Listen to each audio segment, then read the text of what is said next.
All right, I should be recording now. First things first, I had meant to make the assignment and I spaced on it, but I'll make the assignment right after class.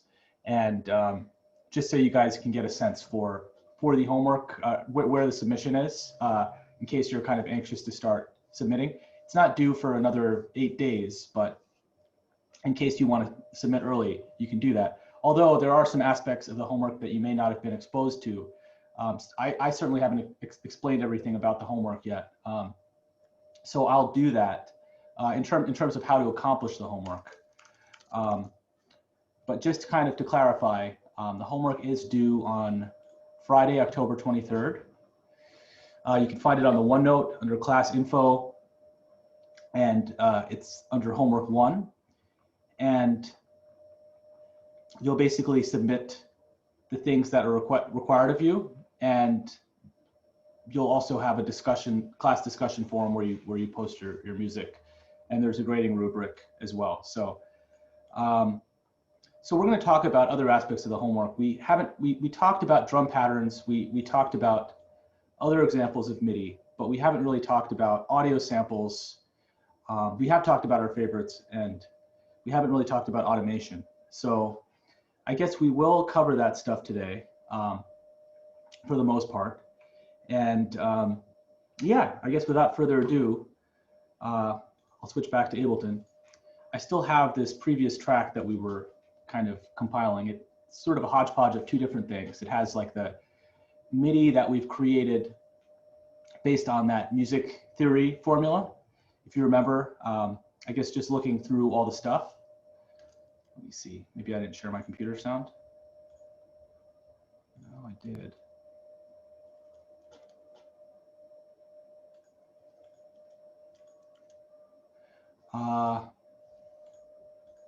Oh, I probably soloed something in Ableton.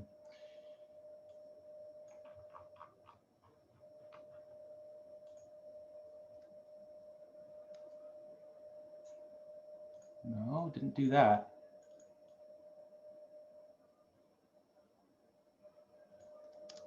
I guess I'll check the test tone. This is, I guess, a good diagnostic.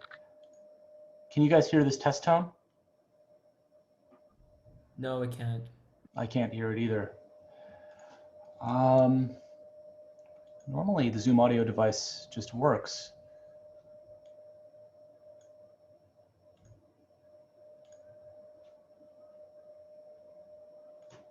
Okay, something fishy is going on here.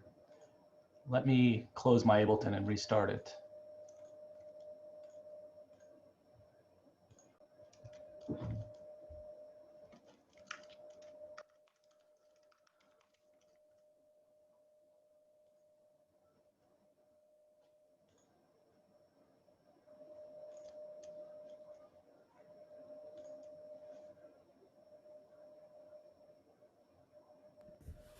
Professor, I have a question.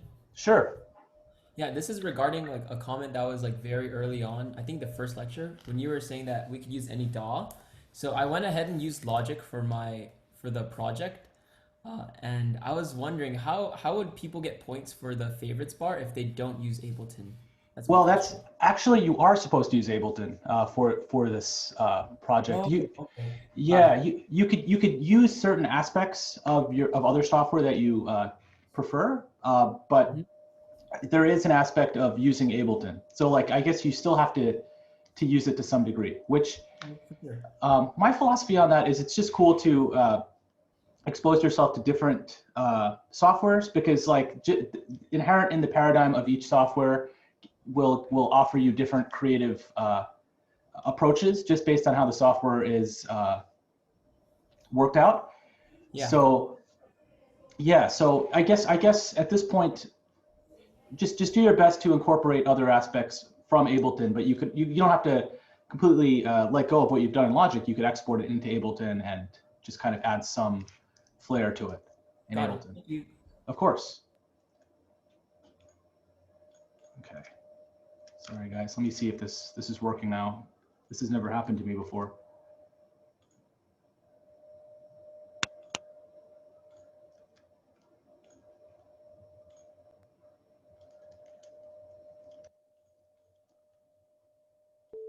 Okay, you guys can probably hear this test tone now? Yeah. Okay, awesome. All right. I don't know why my computer does this. I think you've seen me struggle with this before. My top menu bar is disappearing. Give me 1 second. Maybe it's worth just changing that in preferences really quickly.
Oh, I see.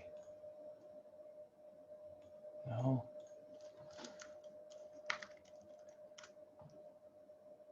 Sorry, guys. If someone can help me with this, if someone's faster at getting this than I am. Let's see.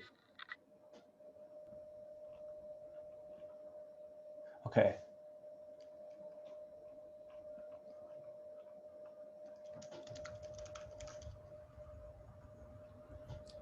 For the menu bar, is it the one on the very top? You might be able to just. Yeah, it's on the second checkbox. Oh, there we go. Oh, thanks, guys. All right, perfect. That's great. It was kind of driving me crazy because I couldn't open things. All right, and I can see the time. All right. Awesome.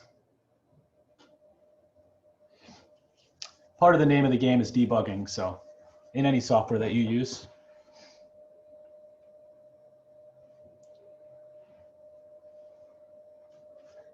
Okay, well, this project is opening up, and if you recall from last time, there were kind of two elements to it. There was that portion that we used, that we created, that kind of was based on a formulaic process of basically creating a scale and then kind of choosing stable notes within that scale. In case you're unfamiliar with this whole process, it's under music theory. Basically, this particular tab teaches music theory in the context of Ableton. And so we just basically constructed a scale. We used this scale.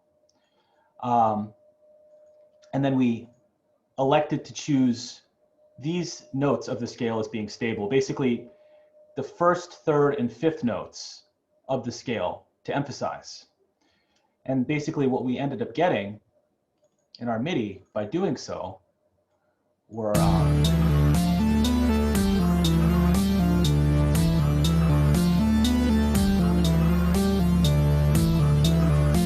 if you recall that little thing we made. We have drums. I guess I'll solo each instrument just to give you a refresher. We have drums over here. We have bass. The bass itself is emphasizing that the first note of the scale, which is the most stable note of the scale. Then we have melody.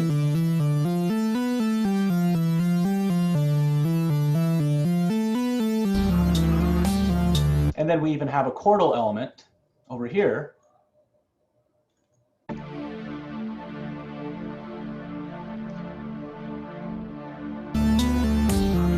And a chord itself is the idea that you can play multiple notes at once at the same time. So for the elements of the chord, I just chose all the stable notes of the scale and I just played them all together. So in this case, it's D, F, and A. and all of these notes are being simultaneously played. And if I hover over each MIDI note, you see D, you see F, you see A, and we're all good to go.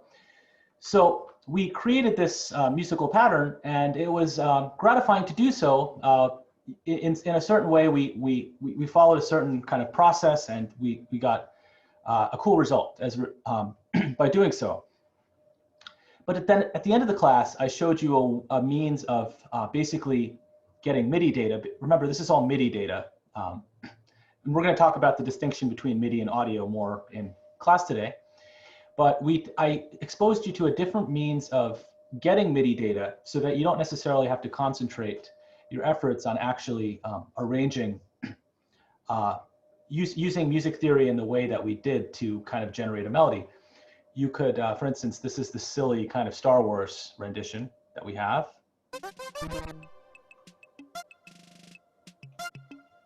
Right, I'll spare you. Right?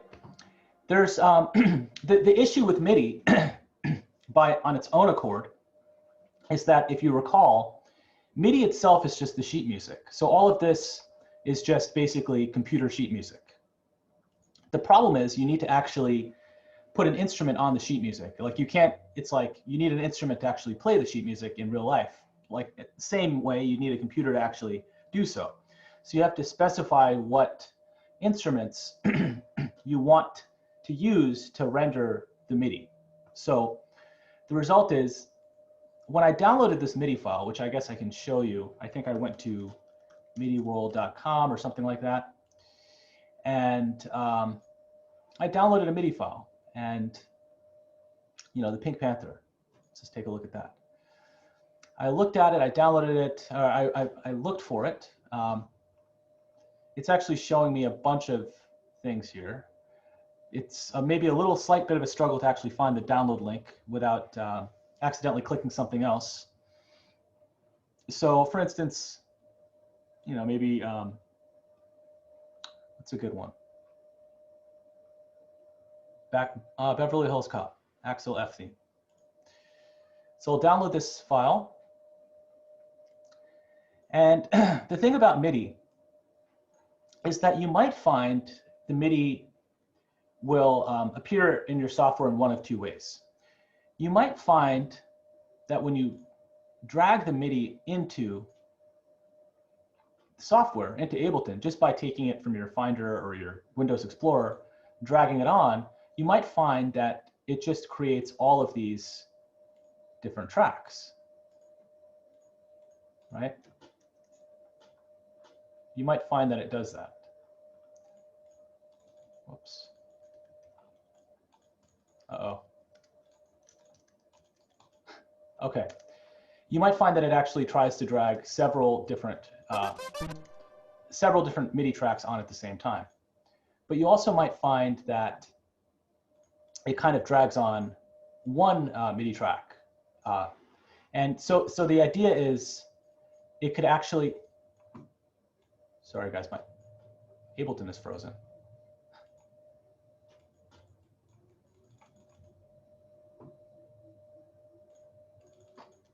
All right. Sorry, I'm having a little bit of a hard time today. Let's see.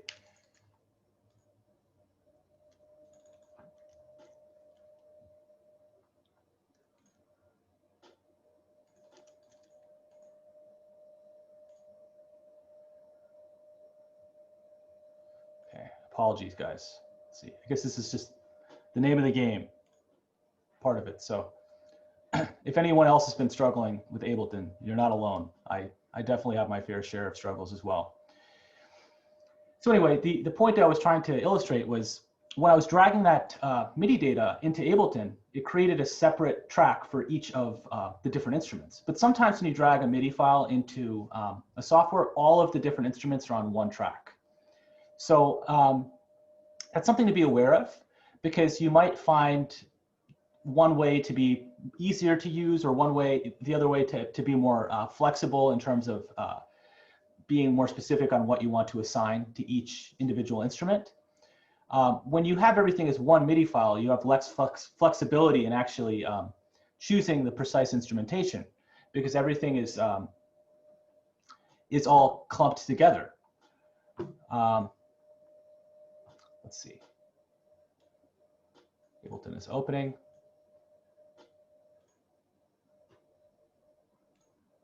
All right.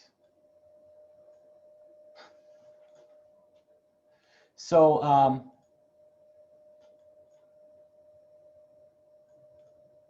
come on, Ableton.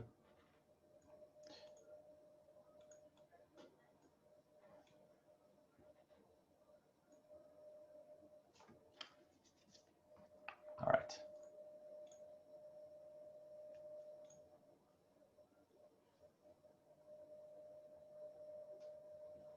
Maybe it just really didn't like that Star Wars MIDI that I put in there. Who knows? All right. Let me open set I just had, or yeah.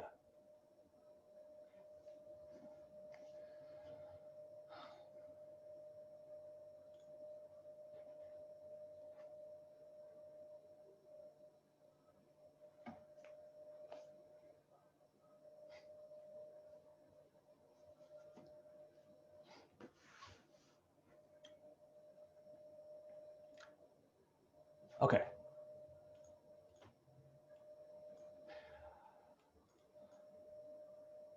Gosh, my computer is like a snail today. I don't know what's going on. I just restarted it too.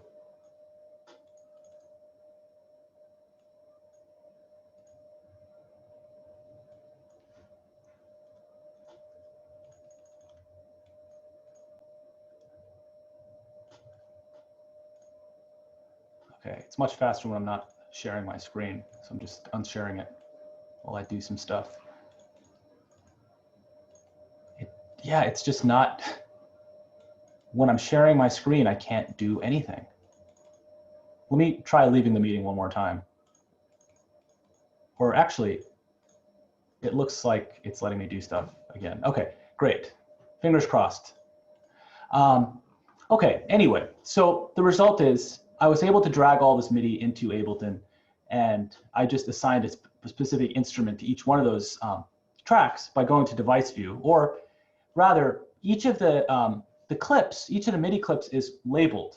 So what I did was I just went to the browser and I searched for the specific sound that would correspond to these particular sounds.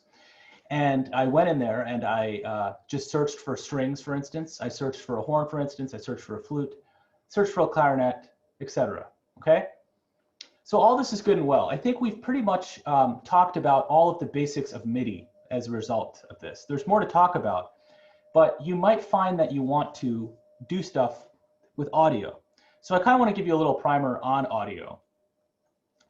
And just kind of before we kind of go into the distinction between audio clips and MIDI clips, it's good to understand a little bit about audio in general. So in the acoustic section on OneNote, I have some information, and I want to show you some animations. So here's a little animation of how sound propagates through air.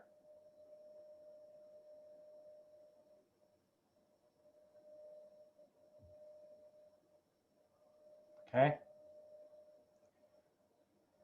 So what's happening is that the speaker cone is pushing out air, which is kind of changing the air pressure in the room.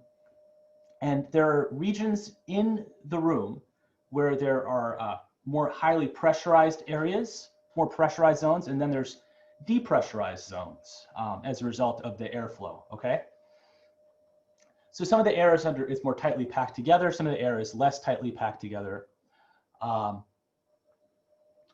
So these different pressure variations, you can kind of look at it over here, and you can kind of see the result of what's shown above, and you can kind of see how there's areas of higher air density and areas of kind of lower air particle density. And when you're looking at a waveform, basically one way you can think about a waveform is basically a graph of the density, air pressure density. So notice how the air is most dense at these particular points in time right here. Well, that corresponds to these spikes in this waveform. So these are correlated by the blue lines. By the way, when air is compressed, it's called, when air air particles are densely packed together, they call that compression, compressed air basically. And when air particles are less or more spaced apart, they call that rarefaction. So you might have heard of the idea of rarefied air. It just means that there is less particle density during those particular points, okay? So ultimately, these particular air pressure variations, just like the speaker in this particular animation, is sort of pulsating and kind of actually in reality just moving back and forth constantly if it's producing a continuous sound. Right now it's just producing one impulse, but if it were continually playing music, for instance, it would be continuing to wiggle back and forth, causing some air pressure variations. Now, these air pressure variations eventually, like you can imagine the kind of a flappy kind of surface that is able to wiggle back and forth on the speaker side of things. But our eardrum is the receiver, and it's a flappy kind of membrane that actually receives these air pressure vibrations, and in turn, our brain interprets these air pressure variations as sound, okay?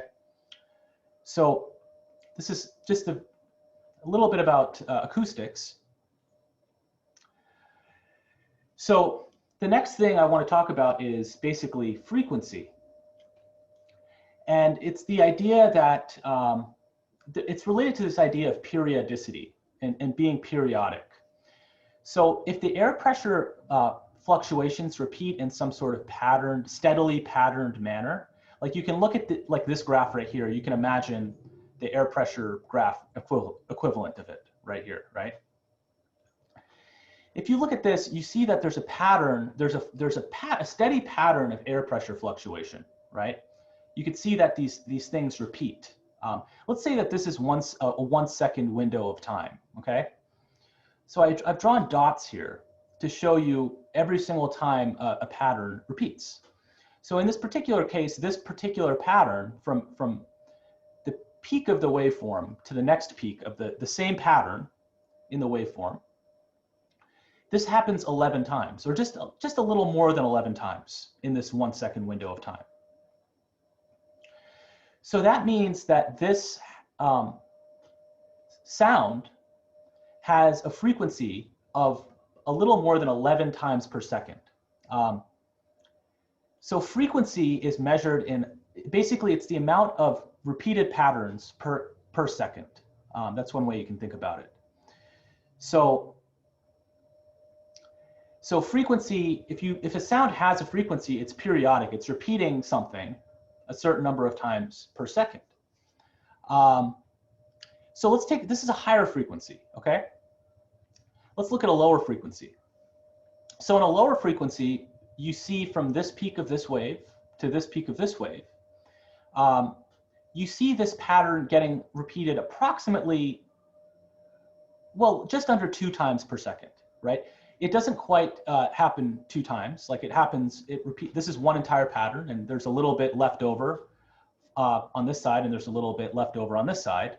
And overall, there's like about two iterations of this particular pattern that occur in this window of time. So this, in this 1 second window of time.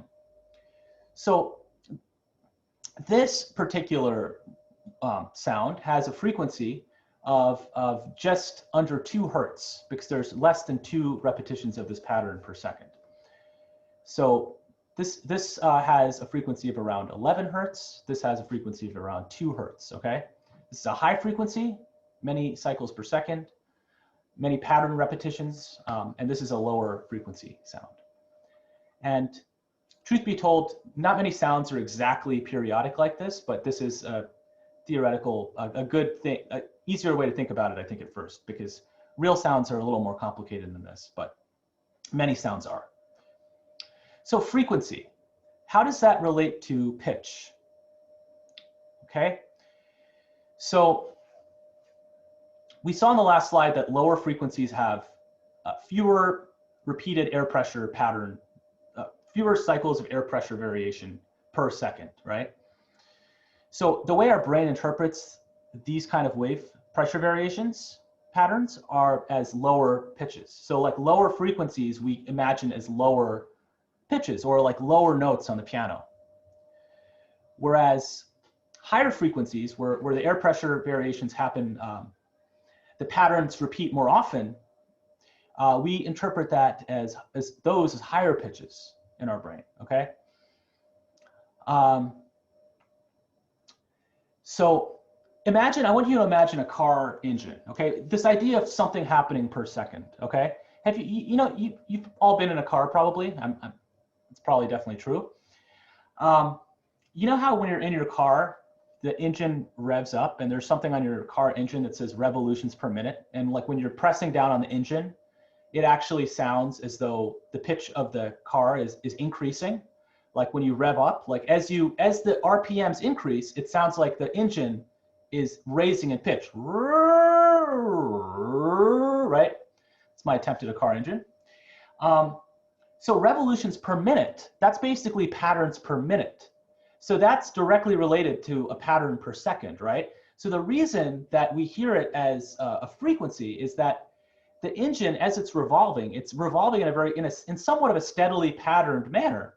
So therefore the air pressure waves are generated and they're periodic because it's repeating, like the car engine's motion is very steady and where there's a certain number of revolutions per minute. As a result, there is a certain number of revolutions per second as well. It's just a unit conversion.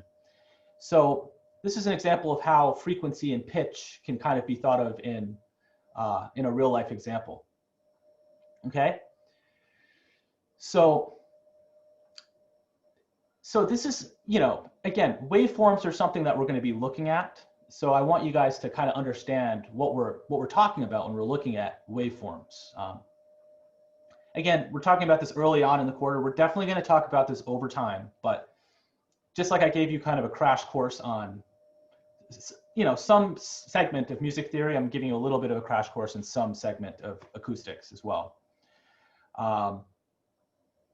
So just to kind of recap, the more patterns there are per second, the higher the frequency. The fewer patterns there are per second, the lower the frequency. So this is a waveform. You can kind of interpret. So let me ask you this. Let me just go on Google Images really quickly. And I'm just going to pull up an image of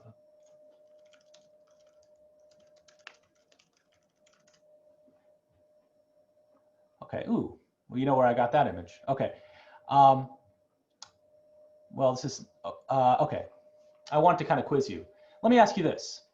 This little blue line through the middle, is this a lower frequency than this red one, or is this a higher frequency? What is this blue one? Is it lower or higher?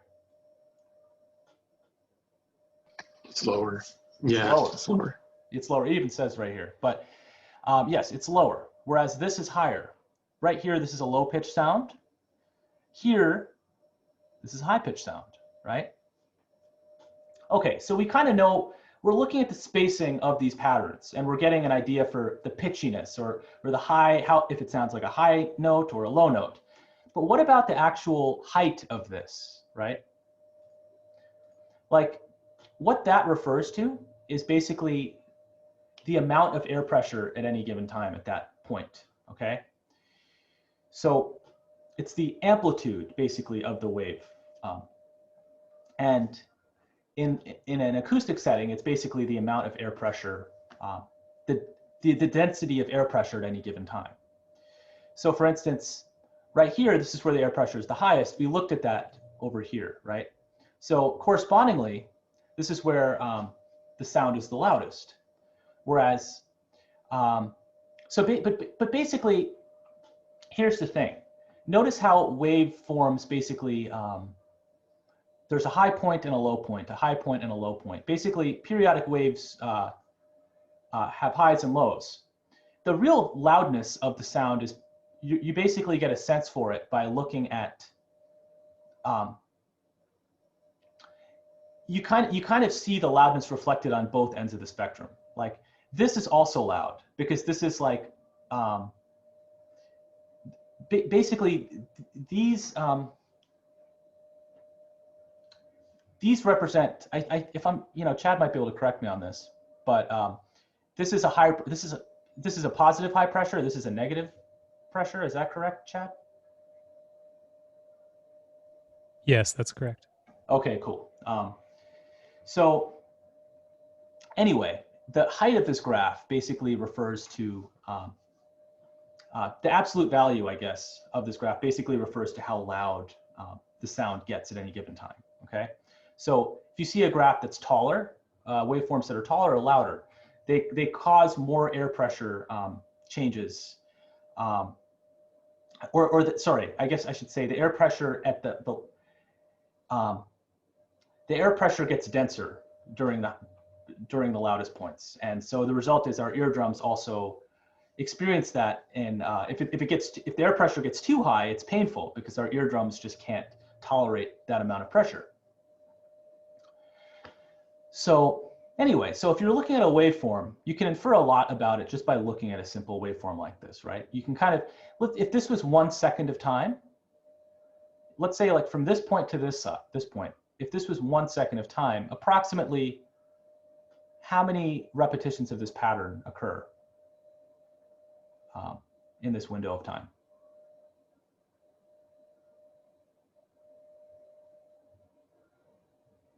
So look from peak to peak. So I'm going to say that, well, actually you can look from here to here, right? There are 2 repetitions of this pattern. If this was 1 second, that means this would have this would be a 2 hertz sound, right? 2 repetitions of the pattern per second, okay? What about this one?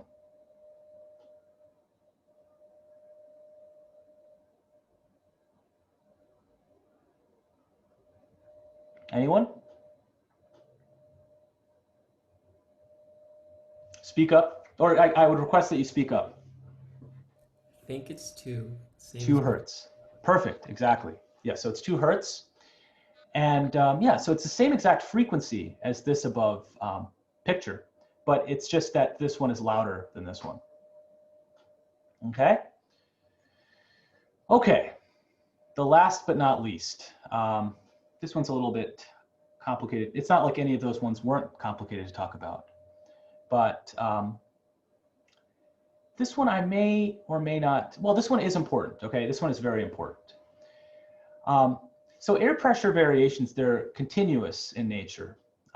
What that means is like our ears are continually detecting air pressure changes, like at a continuous level in nature. Like it's not ever stopping detecting these air pressure variations. A computer doesn't have the capability of being of doing something at an infinite resolution, like other phenomena in nature do. So for instance, like a computer has to sample data. It can only do computations on a clock, meaning like if it does computations every millisecond, it can't do computations every half of a millisecond. Or if it does computations every picosecond, it can't do a computation every half of a picosecond. It can only do a computation as fast as it can do a computation. Whereas like sound in the real world can continually evolve. Like there's not this idea of like, oh, a smallest unit of time. At least maybe there is in physics, but at some level, maybe quantum physics or something. But overall, like there's a continuous idea. It's not like we're like worried about missing data. It's always kind of, nature is always continually, it's a continuous experience. Whereas a computer is sort of, they call it a discrete experience. So what I'm getting at is, if you have this waveform, which we've kind of talked about waveforms at this point, we've talked about frequency and amplitude, and you can kind of see how the frequency of this, it's a little bit harder to tell, but you know, there's some sort of repeating pattern here. I think that these things are kind of equally spaced apart. The loudnesses of these are not equal, but even so, if you were to try to put this in a computer, you would actually have to sample this waveform, meaning the computer can't interpret a straight line. It can only interpret like a stepwise graph. So it basically knows what the value at this time is, it knows what the value at this time is, what the value at this time is, what the value at this time is, etc. Okay? This is very different. Well, let me actually show you what that looks like. So if I go to an audio sample and I drag let's say a kick sample in here. Whoops, let me drag it onto drop files and devices here. And you see a waveform, right? This is a kick drum. This is the waveform of a kick drum. But if I zoom in, this looks like a continuous graph, right? It doesn't look like there's any dots here, right? But as I zoom in, oh, this is a bad example. Some files have this. As I zoom in, look at that. There's points all of a sudden. It can't actually, meaning it's sampling this waveform at a continuous interval, like and that's determined by the sample rate, but it's basically drawing in points at every single, at a specific interval of time, okay? So if you zoom into a waveform, this is what you'll see. The reason I'm bringing this up is basically, why am I bringing this up? Professor, I have a question regarding. Sure. So maybe this is why you're bringing this up. Is it because every time we play audio into Ableton, it means the program has to create like these little dots to formulate it? Is that why you're bringing this up? That is a true statement. I think that's one of the things I want to talk about. So I appreciate you mentioning that. It is true that every time we play audio in Ableton, well, every time you're referencing an audio file in Ableton, it's basically referencing files that have this sort of paradigm where you're sampling it. The waveform, they call this being sampled. It's being sampled at a continuous time interval. But from some standpoint, this makes it seem as though audio data is not very different from MIDI data, right? Because you just see all of these different points, whereas on MIDI, you just see all of these different discrete points, right? So from one standpoint, audio data and MIDI data are not very different, I guess. Maybe that's one of the things I want to say. From another standpoint, audio data and MIDI data is very different. You might think that, oh, well, because I have these little dots here, I can just like change the waveform, and I could like, if I make a mistake, it's bound to be pretty simple. I can just drag one of these dots and fix my lack of correct intonation, but it's really not that simple. Like audio is sampled so much. In fact, it's an audio file is typically sampled 44,100 times per second. That's many times that an audio file is sampled. So it's like if you were to change one dot, you wouldn't even hear the effect of that. You'd have to change like 40,000 dots to even start hearing anything. And so it's not as much, you might be tricked into thinking that audio and MIDI are really similar because they're both just discrete points. But the reality is they both have, they're both very different. So I think a while back I mentioned this, but I'll go back and talk about this for a second. Just looking at audio clips versus MIDI clips. We talked about the fact that you can just change notes in a MIDI clip and you're all good, right? Audio clips, they're less flexible, like we were just talking about.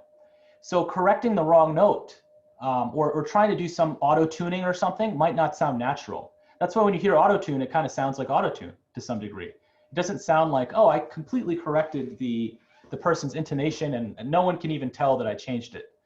No, it's obvious. So there are certain, I guess the moral of the story is there are certain ways, there's a fundamental difference in how audio and MIDI are handled in Ableton, even the way they look, right? When you zoom out, an audio file looks like this waveform. Ultimately, when audio is ultimately being sent out of Ableton, ultimately everything that's sent out of Ableton is eventually sent out as audio, and it's actually continuous audio at the end of the day, because our ears can't interpret like these spacings. So there's basically there's a converter that basically converts this to pure air pressure again. In the computer world, we can do tricks on the data and represent it like this. But when we actually put it back in the real world, we actually have to hear it as a continuous waveform again. But with all this being said, let's look into the different ways that audio and MIDI are handled. So for one, let me just go to a new section of this particular track, and I'm just going to take a sample. I'm going to drag it over here.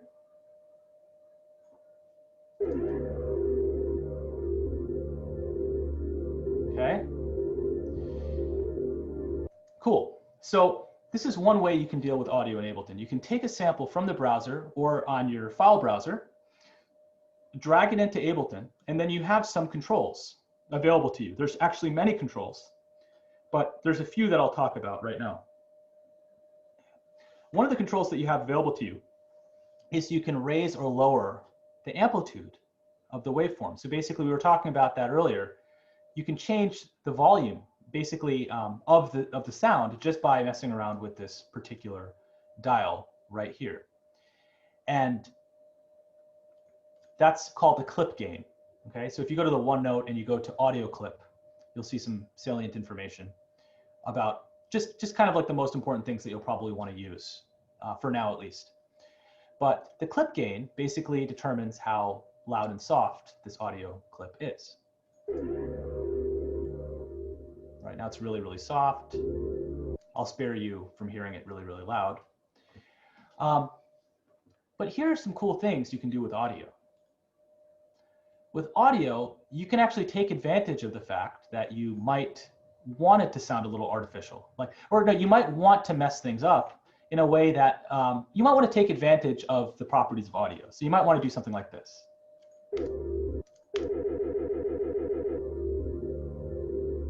Okay. See, when I did that, I repeated the note. This is something that you can do with audio that's really interesting. It's basically chopping and splicing things together. You could take audio files. I'm just going to kind of show you some cool things you can do. You can reverse them. So right now the audio file is playing forwards. You can actually flip the audio so it's reversed. Right? You can change the timing of these audio clips. You could change the tuning of these audio clips. So for instance, if I want to, I could actually do this. Right? I'll go into more detail about what I just did. Basically, what you can do in Ableton in order to chop up audio is you could select a region of audio. And I need to remind myself to add this one thing to the OneNote. Audio. So I can chop audio. You could select a region of audio, and you could press Command E, and now you've basically chopped up this audio file into a separate audio file. So you have basically two different clips, I should say. The audio file is broken into two different clips, okay? So the advantage of this is, notice how when I click this clip versus this clip, I have unique control over the clip gain for this clip, and it doesn't affect the clip gain of this clip, right? So I can make this part really loud. I'm not going to, but wow, that's really loud. I can make it really soft, right? I could transpose this clip to be a different pitch, right? I can do things like that, right? I can do audio manipulations and these things sound interesting and cool. And this is not something that you can do with MIDI very easily, at least not to get the sort of glitchy characteristic that I'm getting. It's not as straightforward. There's something to it. It's sort of like this sort of technique may be pleasing to you, it may be non-pleasing to you, but it's, regardless of how you look at it aesthetically, it's just sort of a unique thing that audio affords you, at least in Ableton. So I guess you're getting a sense for dragging audio files into Ableton. Remember, if I want to change the pitch of the particular sound, meaning when I change this knob, when I lower the value of this knob, it's basically making everything sound lower in pitch as I lower it to the left, right? So everything's going to sound lower. So in fact, I'm just going to loop a particular section. I'm going to make it higher. I'm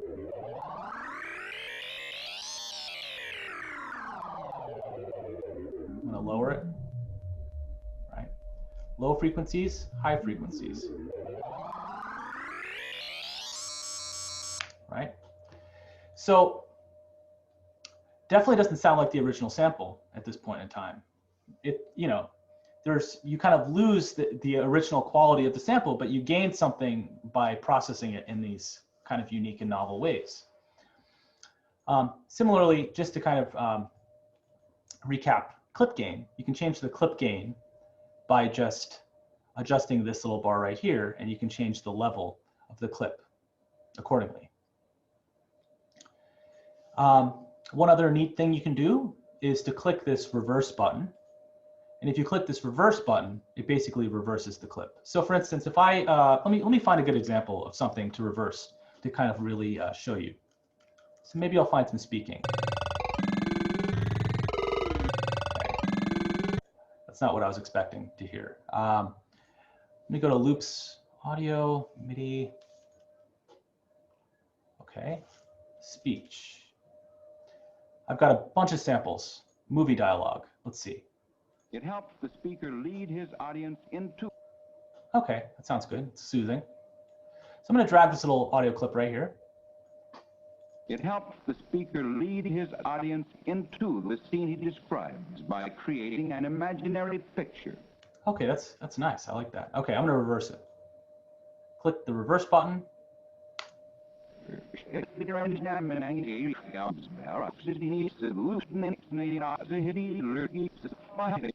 Okay, yeah. It's not quite as soothing as it was before. Can reverse it again. So let's just go over this workflow again. So let's say I want to like make it helps maybe right when he says it helps, I want to basically make that sound higher pitched. So you can kind of look at the waveform and just tell what is happening, because every time there's a little bit of a little sausage, that means that's like kind of a new word that he's saying. You can kind of just intuitively trace what he's saying by looking at the waveform. It helps the speaker lead his audience into the scene he describes. Right, you can kind of see that there's a mapping of what he said and this waveform, right? There should be, right? So maybe I'll just take this, and right when he says helps, I'll Command E, or I guess I could, there's a name for this. It's called split. If you right click and click split. Now let's make it so that he says this up an octave. So I'm just gonna, 12 semitones is an octave. It helps the speaker lead his audience into the scene he describes. Okay, I'm gonna turn off, for reasons I haven't explained to you, I'm gonna turn off warp mode. It helps the speaker lead his audience into the scene he describes by creating an.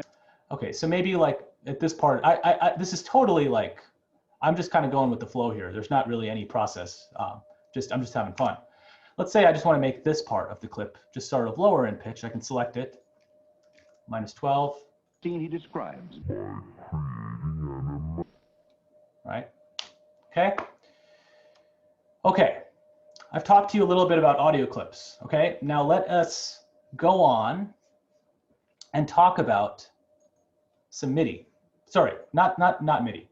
I have to get to some automation by the end of the day.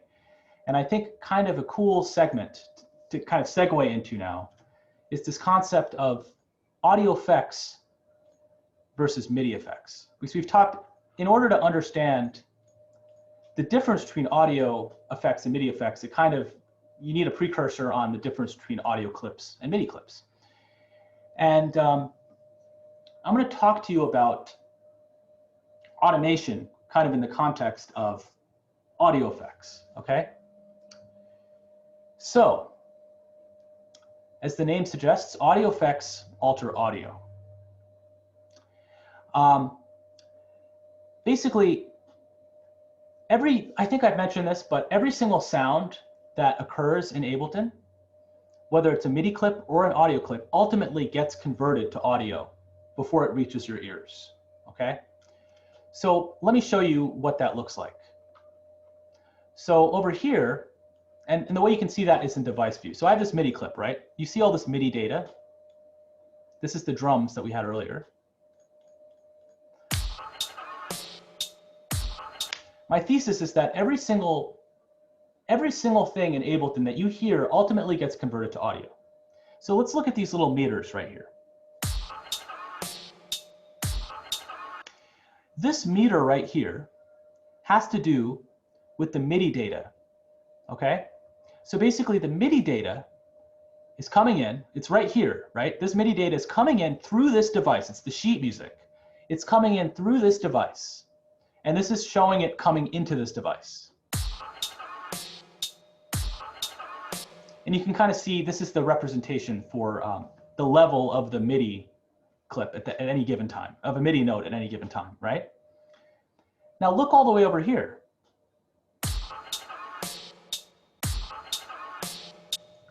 Do you see how there's levels kind of jumping up and down over here, right? So what's happening is this MIDI is going into this device. And by the time it goes into this device, just like by the time a pianist plays sheet music, it's no longer sheet music, it's now audio. It's actual air pressure variations in the room, okay? That's how I want you to imagine it. So the MIDI data is there's some sheet music that's going into this little device, this little instrument. And what's coming out of it is audio, right? What's coming out of it, this is a graphical representation of air pressure changes. It's just like, instead of showing it in a graph, it's just showing you the higher this bar goes, the more air pressure there is at any given time. It's a little bit of an oversimplification, but I think it's approximately correct to say that, right? Okay, so this is a really important point in our Ableton career, because audio effects and MIDI effects are really cool. And what they ultimately allow you to do is they allow you to process the audio or MIDI how you like it, okay?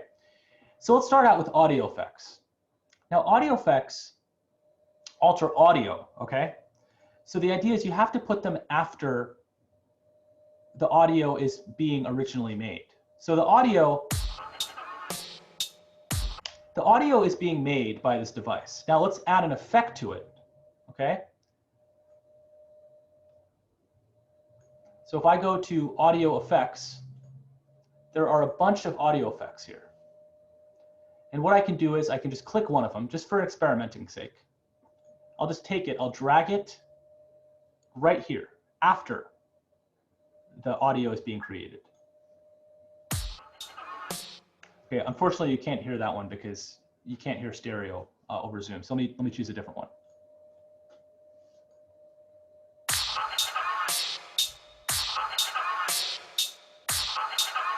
Do you hear that? Do you hear how the sound sounds different before and after?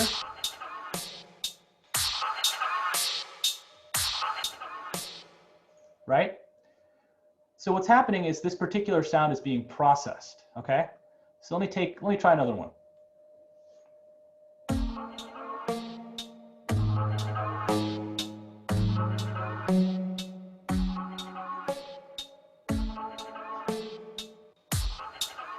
Okay. So you're basically affecting audio. That's one way I want you to think about it. But in order to affect audio, the main point I'm trying to make is, in order to affect audio, you need audio to begin with, right?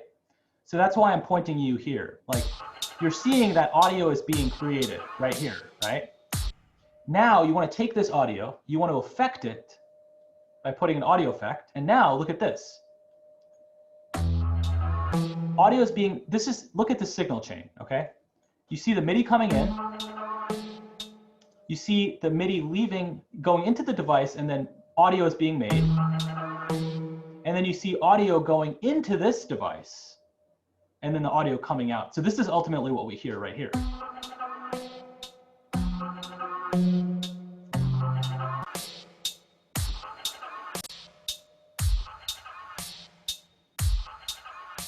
Okay.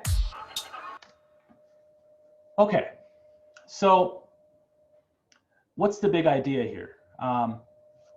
Well, we're affecting things. We're making things sound more dynamic. We're making things sound a little larger than life. We have some material that we've already created, and we want to make it sound even more engaging. A lot of class is going to be dedicated to just looking at these audio effects. So this particular day is an important day in your journey of Ableton. It might be kind of overwhelming to think about this, but trust me, over time, this will become a little bit easier to understand. We'll massage this in slowly. So let me show you something that I do a lot. And this kind of touches upon automation as well, okay? So what I do is there's this audio effect called, it's the simplest way I can do this. There's this audio effect called auto filter, okay? And check this out. I'm gonna drag this audio effect here. Notice if I drag, notice what happens as I drag this little dot thing to the left or the right.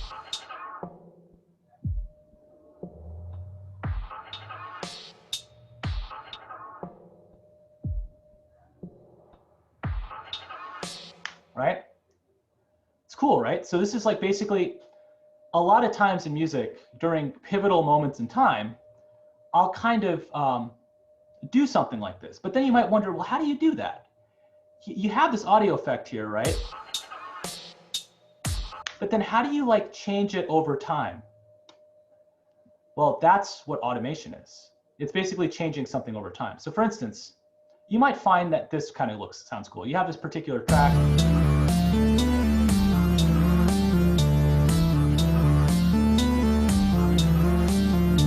And let's say at this particular moment in time, you want to sweep this. And you want this to start here and then go all the way here, okay? So what I'm going to do is, I'm going to start from scratch. I'm going to sweep this. I'm just going to put this on my particular, on the drum track to start with, okay?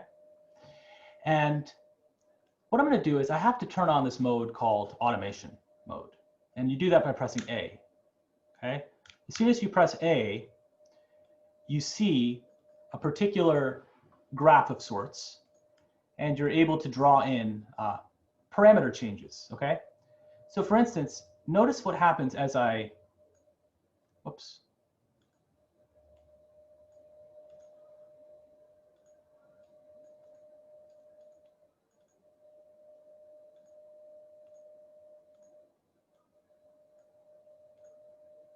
Wait a second, give me 1 sec.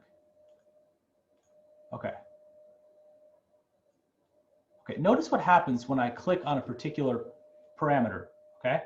Notice what happens when I click this little knob. Notice, do you see how this particular value is getting lower and higher? The idea is I can actually draw shapes in. So what I can do is I can select a certain region, and then if I select a certain region in the track, I can use these little handles to make things, to make the value go higher and lower. So what will happen here is that at this particular time, if I play this back, this filter will be all the way over here, and then it'll go all the way over here.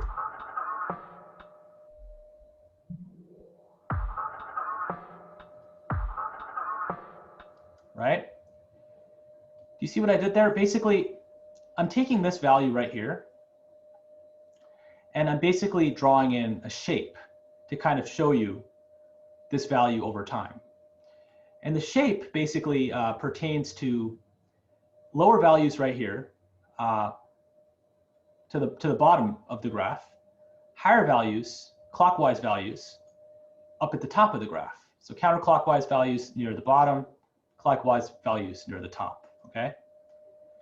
And what I can do basically is I can select these particular values, I could, you know, if I have a specific spot where I want this filter to come in or to go away, I can choose the region and then sort of affect the shape. If I want it to be later or sooner, I can actually drag the handle this way.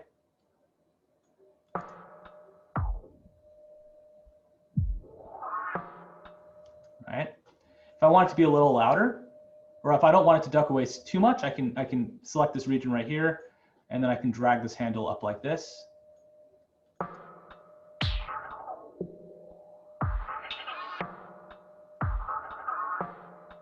Right? So, automation. This is one of the things that you need to include for your homework assignment.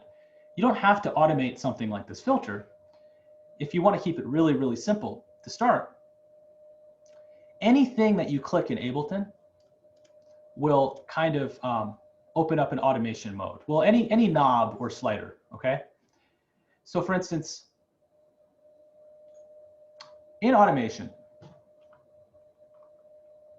if I click this knob right here, let's say this knob value is 23 at this given time, what you'll see over here is you'll see the device parameter name reflected here for that track. So this thing is called overdrive.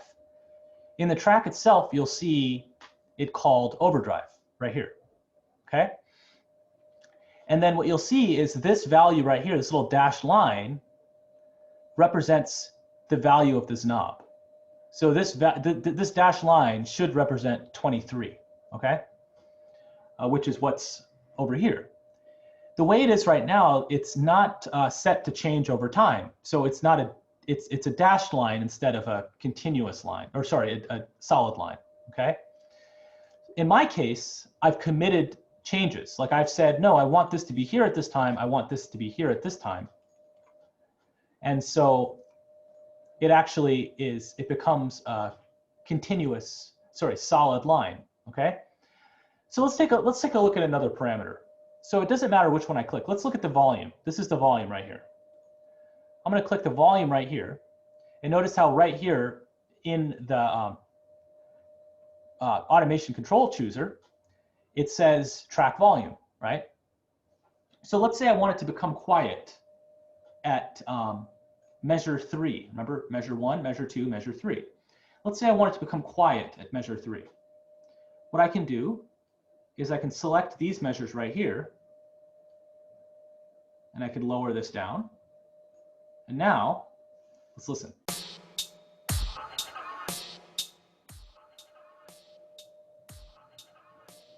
Right? See what happened there? I just, in this case, I'm automating the volume. I'm changing the volume over time, okay? If this is a picture, like of this particular parameter at any given time, automation is like making it a movie. You're just basically making it a continuous change over time, which is cool because you kind of want some movement in your music. So anyway, long story short, this is a really, really simple example of automation. I'm just clicking this particular track.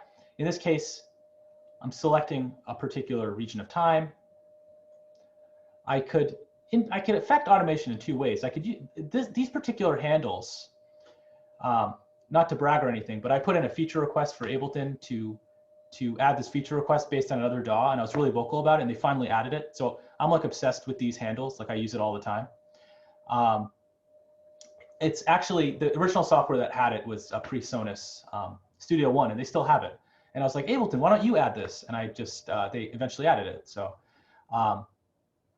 waiting for my royalty payment. But anyway, here we go. And it's pretty easy to affect the automation this way. But if you don't have to do it this way, what you can do is you can click on this little line, and then points get created. These are called breakpoints. And then if you have a breakpoint, you can kind of affect the automation that way as well. So you can create another breakpoint right here, put a breakpoint right there, and then you see the automation get created like that, right? So it doesn't matter what you're automating.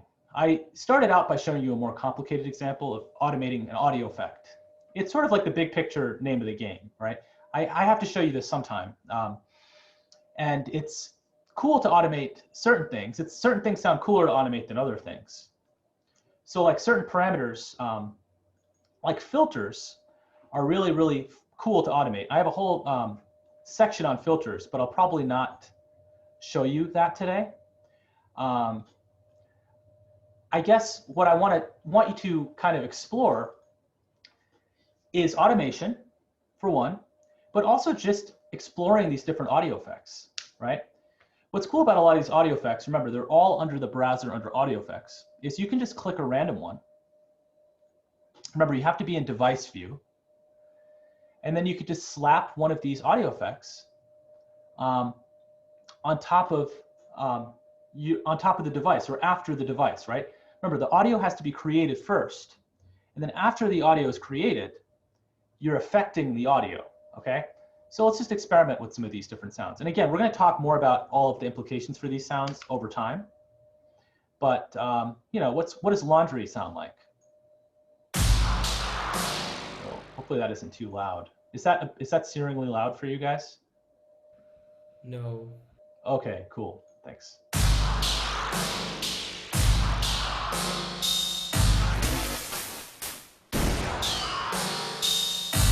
Wow, that's expressive, right? Notice how as I affect this particular two-dimensional XY control grid, it doesn't actually reflect the automation parameter up here. That's because like it doesn't react to this. It only reacts to like knobs and sliders, right? What this two-dimensional thing is doing is it's actually mapping two knobs. So what you have to actually do is you have to click one of these things, and then you could be like, oh, maybe I want to automate the rate.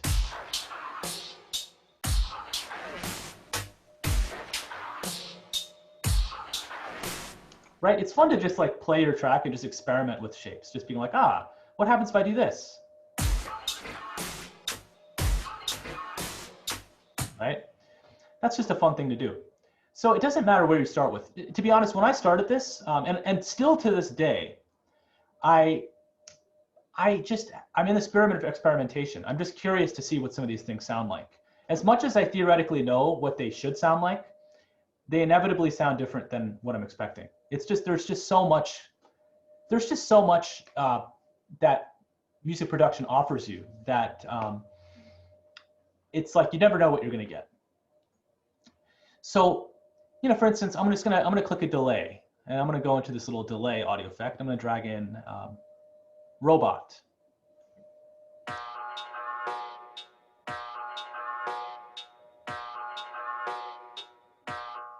Cool, right?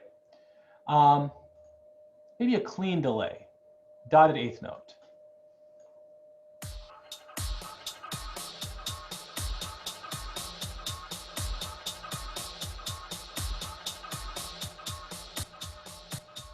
Okay. For now, just experiment with these audio effects. Like I'll talk more about audio effects over time, but know that they exist. And basically, they just process audio, right? They're processing the audio. It doesn't matter if you have a MIDI track or an audio track, because ultimately both of those tracks, at the end of the day, at the end of the chain, they both make audio, right?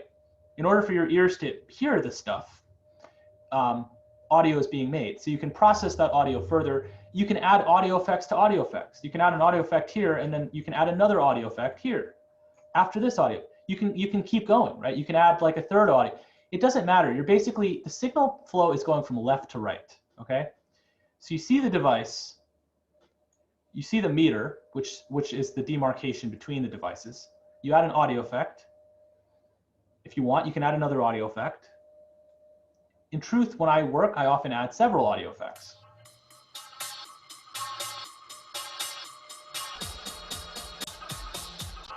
Right? So, as if the original sample wasn't strange enough, you can really, really make things strange. So there's a lot of fun to be had. Now,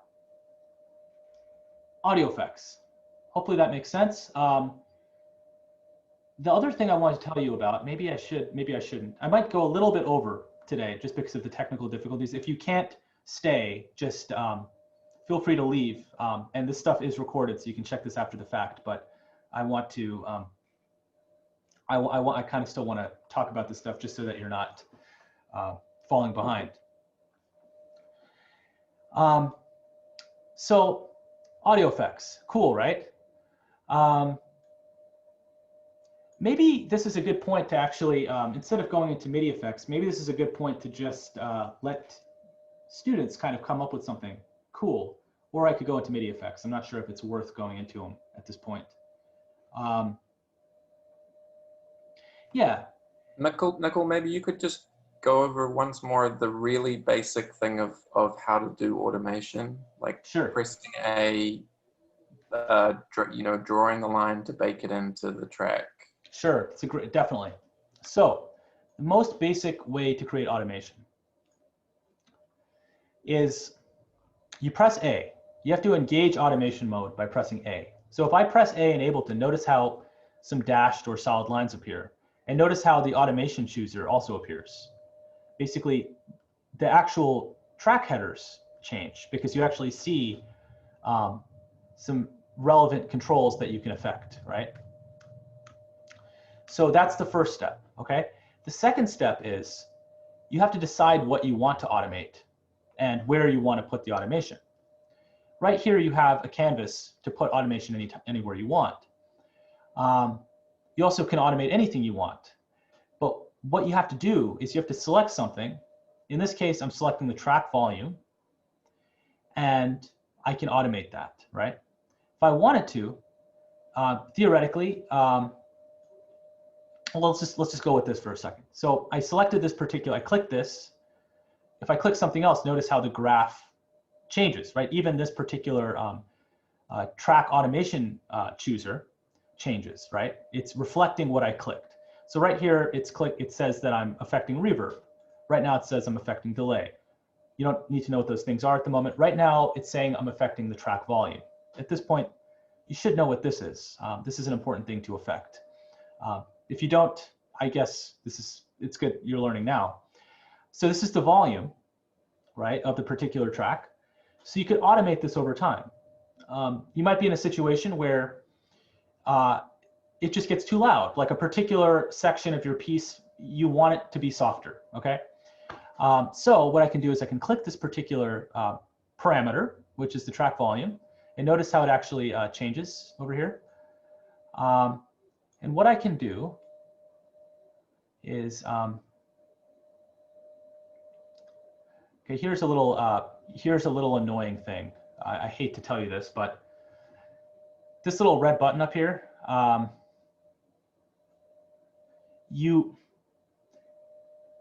if you're making edits in Ableton, you want to turn this button off. So if you're making automation edits, like if I hover over a particular parameter like this after I've written in automation, notice how like the automation becomes black and it goes to the background. The reason this happens is because in Ableton, you're allowed to play with these parameters independently of what you've written in a live setting. But when you're actually working, like this is one of those buttons. I should make like a top 10 buttons to be aware of thing. This is one of those buttons. Just make sure that this button is not engaged. This shouldn't be a problem if you're not touching the parameter after you've automated it. So let's just start over. I click the parameter, okay? And let's say I want to automate it. I select a region over time, and I can lower or increase the value of the parameter at any given moment, right? I could squash or stretch it by grabbing this particular handle and moving it to the left or to the right. I could also create other breakpoints by clicking within the automation and kind of doing this, right? But this is actually, so now you have a shape, right? The important thing is, once you've baked this in, you actually don't want to touch this. If you do touch this, as soon as you touch this, this temporarily is like the automation that you're hearing. It's not adhering to the automation you've written down. So the moral of the story is if this is what's happening to you, which is very likely this could statistically be happening to you, just be aware of this automation button right here. And I'll add a little section on the OneNote about it. But essentially, all right, hey, sorry, 1 second. It's bothering me. Okay, essentially, that's the big and small of it. You pick the parameter you want to automate, you select the region in the track over which you want to draw the automation, and you can draw points to kind of change the values at those particular points in time. Incidentally, if you do find that your automation looks like this and it's just like a black and red and you can't actually hear what you're affecting, just click this button. And that's basically automation in a nutshell. And so it doesn't really matter what you're automating. So for instance, this particular, if I drag in an audio effect and I click one of these parameters, notice how the device chooser changes and the automation control chooser changes, right? So if I click this, notice how it's referring to the mixer and it's referring to the track volume on that mixer. Whereas if I click this, notice how it's referring to this chorus device right here, and it's referring to the delay time within the chorus device, right? So if I want, I can click this. Professor, you have an alarm going off, I think. Oh, really? Can you guys hear an alarm? I think it's your alarm. Never mind, it was my alarm. Sorry about that. No worries. Cool. So if I want to automate this little chorus value, here's a cool thing to automate: dry wet. This basically tells you how much the effect is actually working at any given time.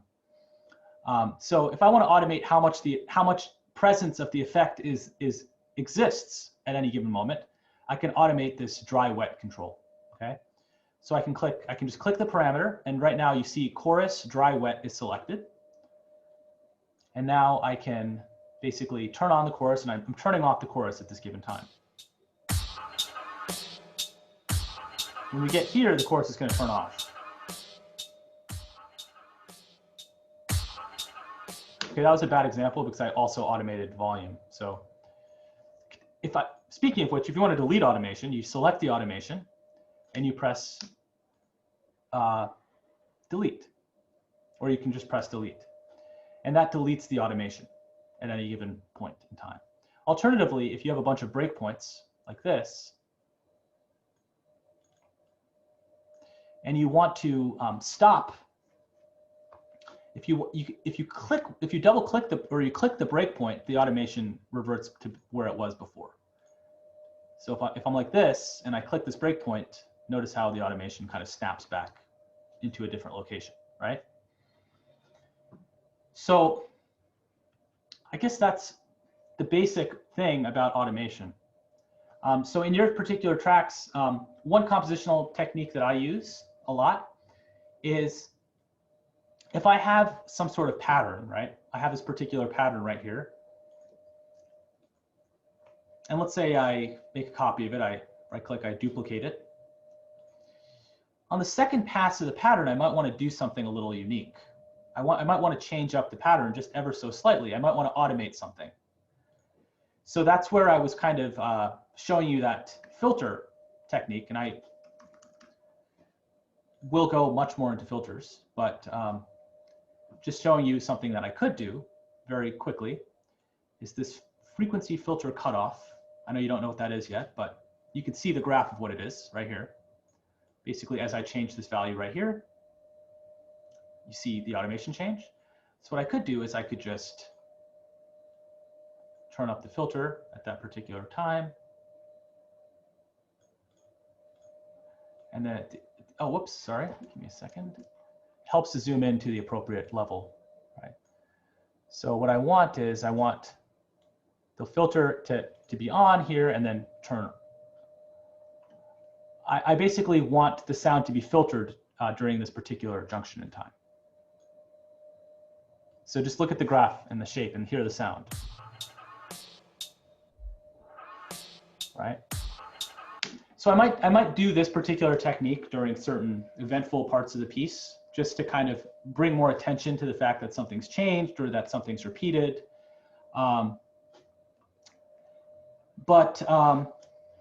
Anyway, that's basically automation in a nutshell. Oh, there is something I wanted to say.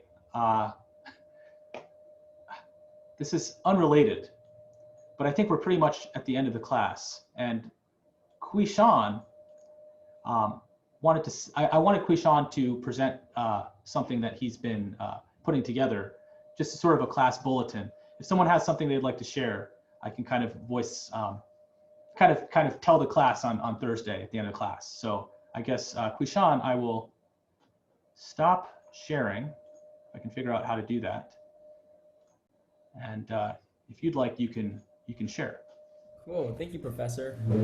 So basically, I kind of have like a weekly Instagram live stream where I host like guest musicians, and I've hosted people from like the a cappella groups that we have, like the Tritones, and I'm looking forward to host the professors and the TAs.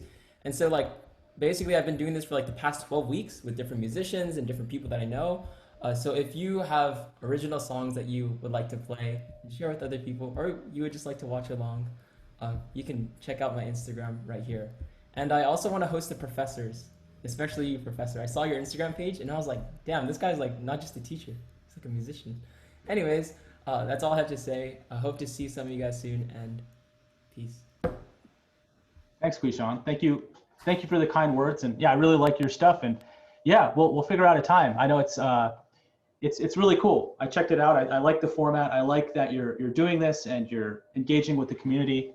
And I think that's one of the great things about music is the community aspect. So people are doing cool things, you know, post it on the Discord or email me, tell me about it, and we could keep figuring out ways to connect people in cool ways. So awesome. Well, with that being said, I guess we can call it for today. I am going to stick around for a little bit.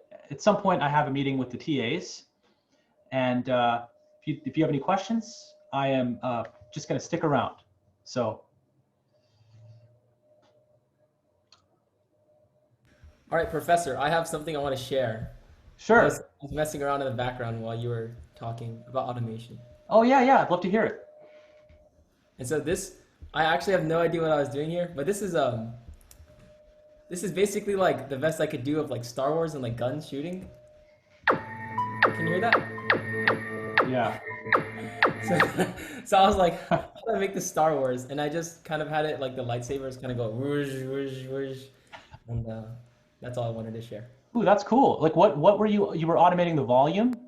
Yeah, this is a volume right here. And then this, I just slowed down and then repeated it to make it like gunshots in Star Wars. Yes. Oh, that's cool. That's really cool. Yeah, it's super effective. That's awesome. Ishan, what audio sample did you use for the gunshots? Yeah, I used FX Shot Think. So it sounds like this, but I transposed it lower. Oh, cool. Just here, I just searched up shot. Yeah, that's super cool. Can we hear it again? For sure.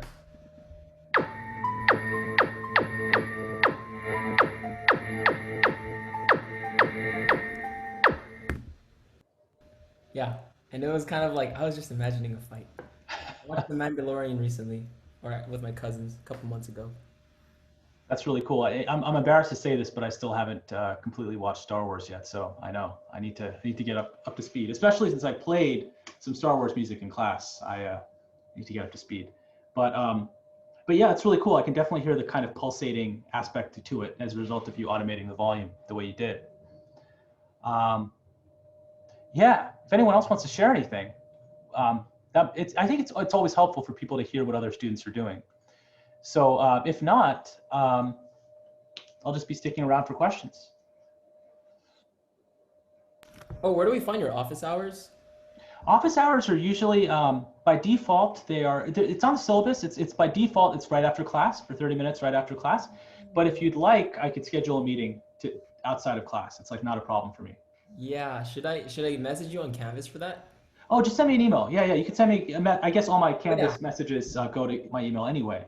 So it does it either way. And yeah, we could set up a time. All right, sounds good. Thank you. Of course.